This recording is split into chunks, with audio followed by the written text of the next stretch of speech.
दशकों से भारत के लिए दोनों रूस और अमेरिका महत्वपूर्ण रणनीतिक साझेदार रहे हैं। लेकिन वर्तमान वैश्विक तनाव ने इस सवाल को और भी तीखा कर दिया है, आखिर भारत के लिए किसका साथ ज्यादा फायदेमंद होगा।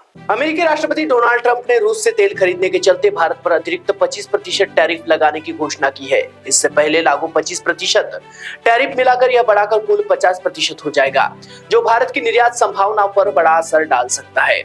रक्षा और ऊर्जा क्षेत्र में रूस का भरोसेमंद साझेदार रहा है।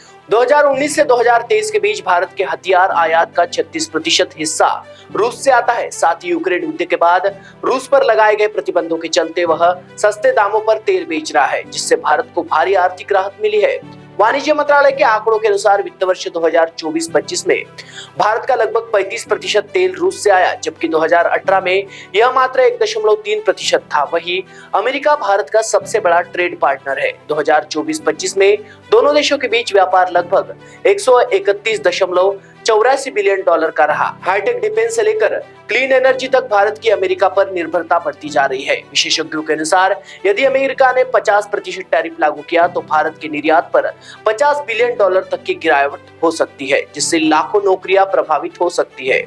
विदेश नीति विशेषज्ञों का मानना है कि भारत का निर्णय केवल आर्थिक हितों पर आधारित नहीं होगा। जियोपॉलिटिक्स, कूटनीति और राष्ट्रीय सुरक्षा जैसे बड़े मुद्दे भी अहम होंगे। अजय श्रीवास्तव कहते हैं कि इतिहास बताता है कि संकट के समय में रूस ने अमेरिका से अधिक मदद की है। 1971 के युद्ध में रूस ने भारत का समर्थन किया, जबकि अमेरिका पाकिस्तान का।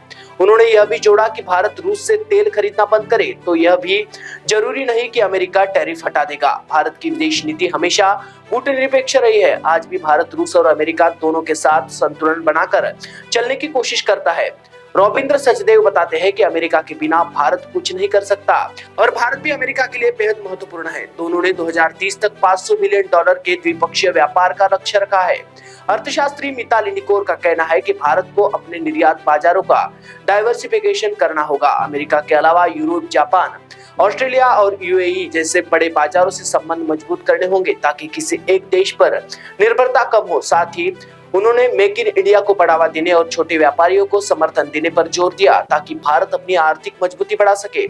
हालांकि निर्यात को नया बाजार दिलाना आसान नहीं है, लेकिन भारत को आंतरिक सुधारों पर भी ध्यान देना चाहिए, जैसा कि कामकाजी दिनों की संख्या बढ़ाना, जिससे जीडीपी में वृद्धि हो सकती है। भारत के लिए रूस और अमेरिका दोनों ही महत्वपूर्ण साझेदार है। आर्थिक हितों, रणनीतिक सुरक्षा और जियोपॉलिटिक्स के बीच संतुलन बनाना भारत की सबसे बड़ी चुनौती है।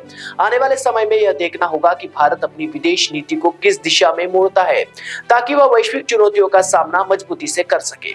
भारत के लिए रूस और अमेरिका दोनों ही अहम है, लेकिन वर्तमान वैश्विक परिस्थितियों में आर्थिक और रणनीतिक संतुलन बनाए रखना जरूरी है। रूस से सस्ता तेल और पुराना भरोसा महत्वपूर्ण है। वहीं अमेरिका के साथ बढ़ते व्यापार और तकनीकी सहयोग को नजरअंदाज नहीं किया जा सकता। इसलिए भारत को कूटनिरपेक्ष नीति के तहत दोनों देशों के साथ संतुलित संबंध बनाए रखते हुए अपने आर्थिक हितों की रक्षा करनी होगी।